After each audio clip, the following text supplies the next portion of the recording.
Okay, guys, I am discussing from Bipin Chandra history that till now we have finished civil rebellion and tribal uprising. Here I am going to discuss the foundation of Indian National Congress, the reality. Okay, the thing is that before Indian National, I have skipped the chapter 4, the safety valve theory. You yourself will read it. I don't think that from exam point of view this safety valve theory is so much important. Okay, because it is much more controversial. Okay, that's why you yourself read it. Now thing is that in 1885 the Congress was established, okay, as a political organization. Okay, then what are the characteristics that necessitated the establishment of an all India organization? Okay, what was the existing political situation, what are the socio-economic situation, okay, political unrest, okay, that actually compelled to establish such an organization based on all India level. Okay, now the thing is that what are those factors or elements? The first thing is that from 1875 to 1885, okay, there were some demands. Okay, I already told you that after 1857 that people were much more educated, more educated people became involved in national in struggle. Okay, for example, you see in case of peasants also, before 1857 they did not know any legal process, but after 57 they came to know legal process, how to fight against the British. Okay, and in these all the three moments we saw that there was a group of intellectual people, generally called intelligentsia, who supported the cause of the peasants. Okay, then gradually what happened, such kind of a group of intellectuals, intelligentsia gathered actually. Okay, and they actually observed the different policies of British government, and they actually whenever they thought that they were much more radical in their efforts. Okay, and whenever they thought that there was something wrong, okay, and they also tried to raise their voice against the British. Okay, now the thing is that not against the British, against the British policies. Okay, or against some characteristics of the British rule. Okay, now thing is that from 1885 to 1885 there were some very important issues on which actually this kind of this radicalist group or this intelligentsia actually raised their voices. Okay, and these issues are generally no reduction of import on textile import, no expansion in Afghanistan or Burma, the right to bear arms, freedom of the press, reduction of military expenditure, higher expenditure on famine relief, Indianization of the civil services, the right of Indians to join the semi-military volunteer corps, the right of Indian judges to try European in criminal cases, the appeal to British voters to vote for a party who should listen to Indians, and support for the Ilbert Bill. These are the some issues actually which actually what happened, trained the Indians to fight against the British.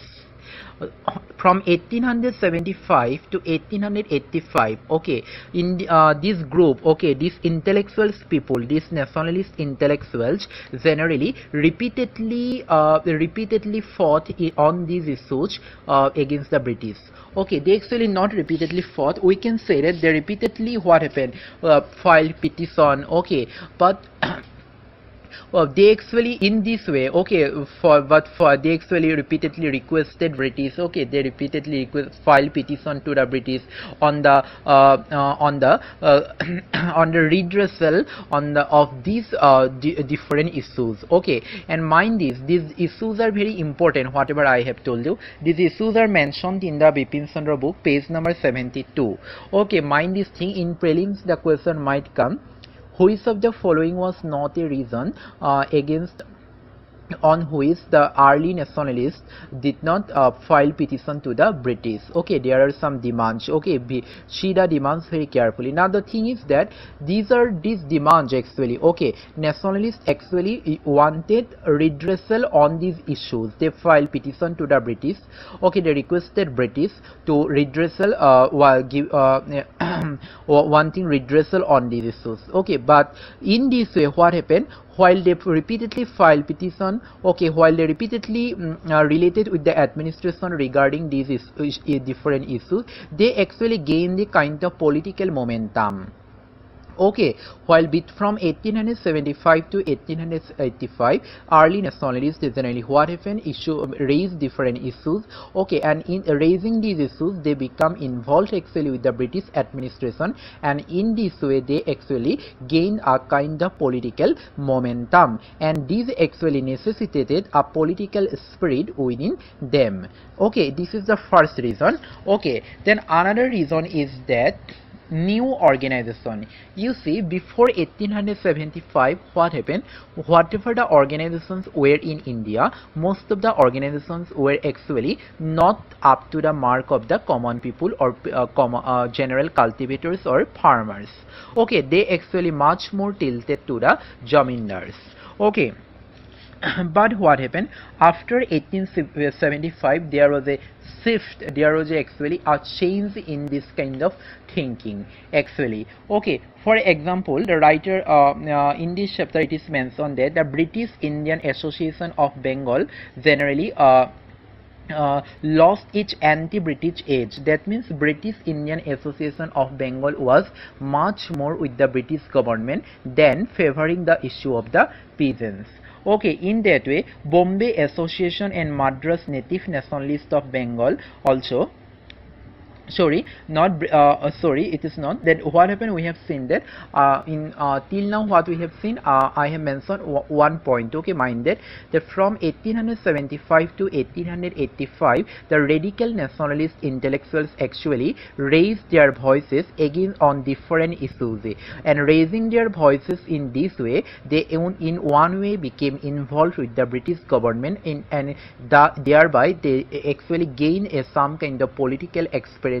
In this way, a political momentum actually arrived in the land of in Indian land. And second reason is that a birth of nationalist organization. Before 1857, actually what happened, the existing organization in India, instead of favoring the causes of common people or causes of the common farmers, they actually favored the British government.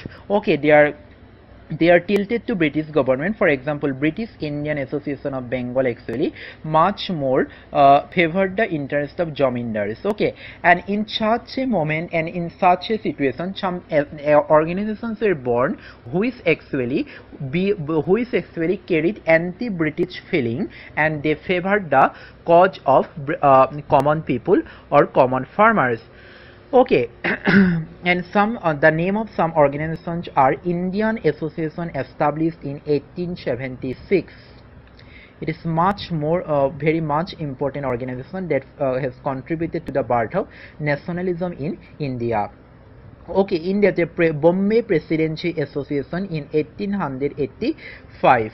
Okay, what happened that before 1875, what we saw that the organizations which existed in India were much more with the colonial government. Okay, they generally favored the interests of the zamindar. Okay, but after 1857, some organizations were born like Indian Association. Okay, this organization after 1875, what happened? These organizations, okay, which were born like Indian Association, Pune Sarvajanik Sabha, Bombay Presidency Association, these organizations are much more nationalistic in nature, and they actually favored the cause of the farmers or cultivators. Okay, and these are one of the another reason is that these organizations also contributed to the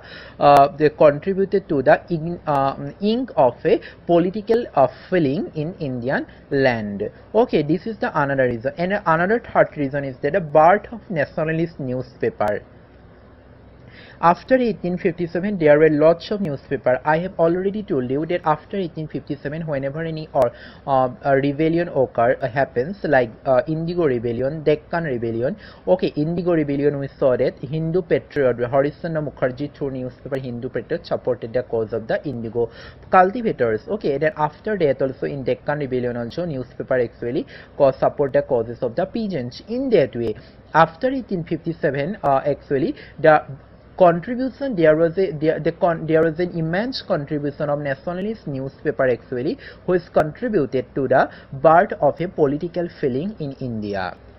These nationalist newspapers supported the cause of the peasants, supported the cause of the common people, and they actually showed anti-British feeling. Okay, it is the third reason. Okay, then another reason is that in 1883 actually.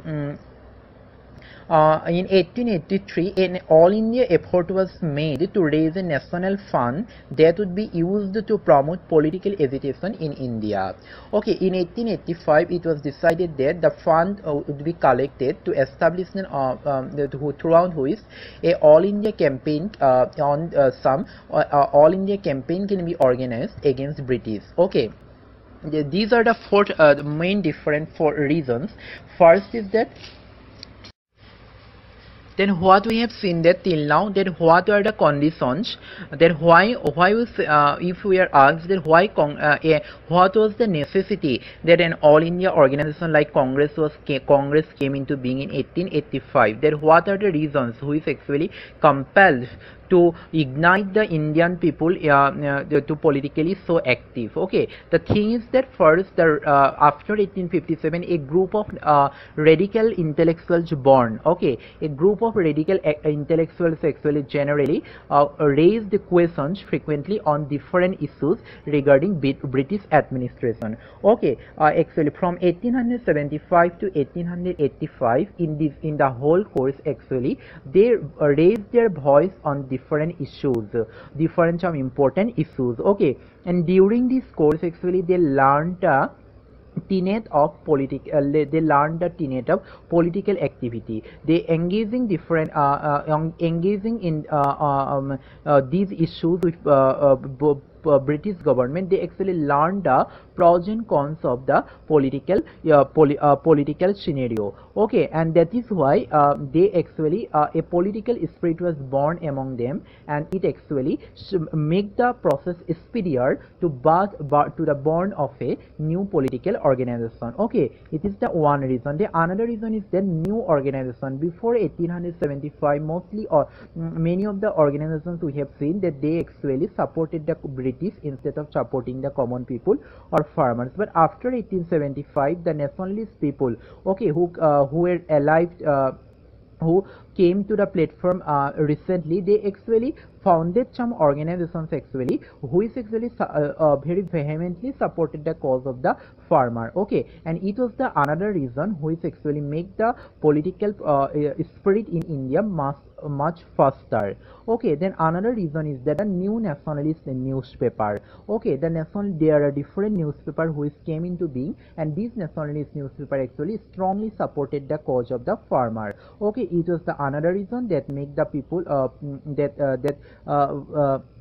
ignited the political spirit during this time. And another is that in 1885 a campaign was done for raising an all India national fund to establish a all India political organization that can be used against the British, or that can be used not in this case we cannot say that it is against the British, but instead we can say that an organization there was a process or discussion attempt was going on to establish an organization to raise their voices on different anti-nationalistic to different different administrative tenets of the and policies of the British, which are generally against the country. Okay, or which are against the interests of the India. Okay, and the combination of all these four reasons actually necessitated the birth of an all India organization. Okay.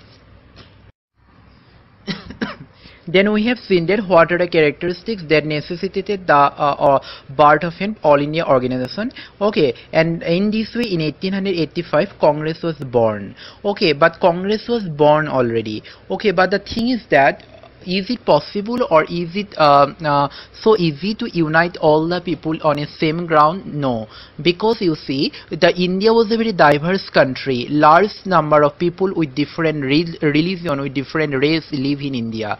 Okay, and the most important thing is that till that moment the people did not know what is political involvement, what is political activity, what is political spirit. Okay, till this moment people were quite unaware in India that what is political activity, what is the advantages of this kind of political activity. Okay, how they can involve in such kind of political activities. So people are quite unaware. That is why Congress was already born. Okay, but it is not easy to sway, to influence all the people, to make all the people stand on a common platform. What are the difficulties? The difficulties are manifold, because you see, India was such a diverse country that everyone has its own opinion. Okay, everyone has its own ideas. Okay, it is very difficult to make the people stand. And on the other hand, the most difficult thing is that till that moment people were quite not trained in such kind of political activities. Okay, this kind of new political spirit. Okay, for example, popular participation, agitation, mobilization, these methods are quite new to the Indians. Okay, that's why they cannot it is not very difficult to make the people engage in this kind of activities and to germinate the political ideology in their heart. It was very difficult for Congress at this moment. Okay, these are the most difficulties, okay, that Congress has to actually tackle. Okay, during each initial phases. Okay, now you see what are the main purposes of the Congress. Okay, during each initial phases. Okay, the most important thing is that when you read post-independence India, Ram Chandra Guha, or whatever it is, Ram Chandra Guha or Bipin Chandra's post-independence India, then a question you will find, okay, that what are the characteristics of India, democratic characteristics of Indian constitution, that it has been derived from the Indian freedom struggle. Okay, that what are the democratic characteristics of the Indian National Congress or Indian freedom struggle that contributes to the Indian constitution. The many of the points of this answer is here. Okay, you see, right from the first moment Congress actually has shown a democratic character both in its purpose and both in its character. Okay, its purpose is always secularism. Okay, its purpose is always developing nationalism. Okay, its purpose is always unite people on the same ground. Okay, these qualities are actually a kind of democratic quality which actually more or less are impinged on the Indian constitution. Now see, first, the thing is that it was first decided what are the democratic characteristics of Indian National Congress right from its birth. Okay, first it is said that their first aim was to germinate the nationalistic feeling among people, to mobilize the people. Okay, to mobilize the people, what happened? They wanted to organize the session of the Congress. And how they wanted to organize the session of the Congress? They actually organized session of the Congress on rotating basis. Okay, if in various places of the country they actually organized the Congress session, it was one of the democratic character. Another thing is that the Congress, the president was actually not elected from the area where Congress session is held. It is a tradition actually which might contribute to the selection process of governor. In case of governor, what we see India, what is the tradition? The tradition is that governor is generally not selected from the state where he is the inhabitant. Governor is always from the outer area. Okay, because what is the reason? The reason is that he cannot actively involve in local politics. Okay, that what is the reason of the what might be the reason that the president of the Congress was not from the area where the session is held? The session is held is that so much that if the person is from the that area, local area where the session is held, then it is not difficult for him to integrate with the people. Okay, Congress right from the moment wanted to actually wanted to spread friendship.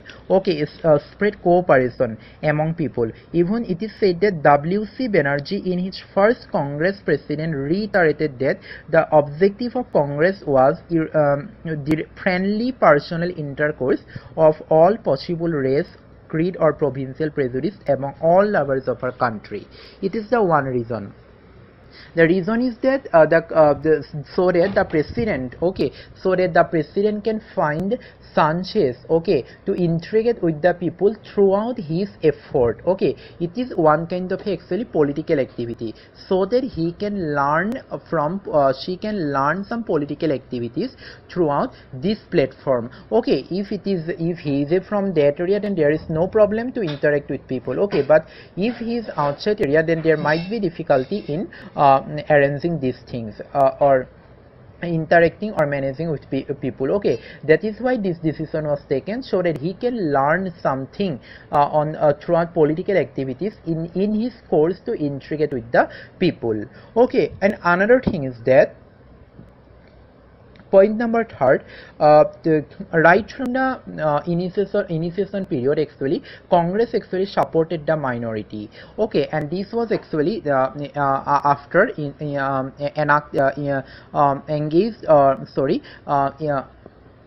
this was actually impinged in Indian constitution also.